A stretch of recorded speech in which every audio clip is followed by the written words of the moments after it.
Mga kapatid, ang humiliya po ngayong araw ng Biyernes pong ito ay hango po sa babasahin kong ito.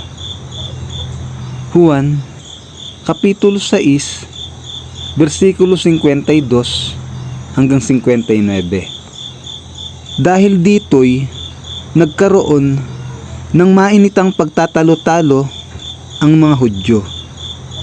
Paanong maibibigay sa atin ng taong ito ang kanyang laman upang makain natin?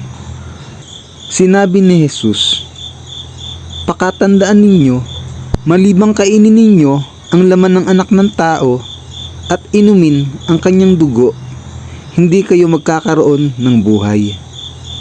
Ang kumakain ng aking laman at umiinom ng aking dugo ay may buhay na walang hanggan, at muli ko siyang bubuhayin sa huling araw.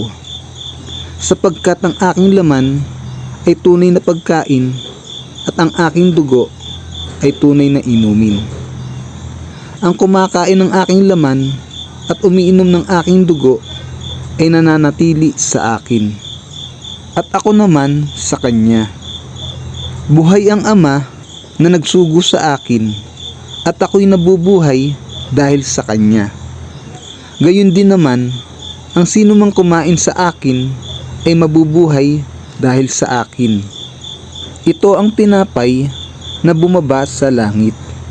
Hindi ito katulad ng kinain ng inyong mga ninuno sa ilang. Namatay sila kahit na kumain niyon. Ang kumakain ng tinapay na ito ay mabubuhay magpakailanman." Sinabi ito ni Jesus sa sinagoga habang siya'y nagtuturo sa Capernaum. Ang mabuting balita ng Panginoon. Pinupuri ka namin, Panginoong Hesukristo.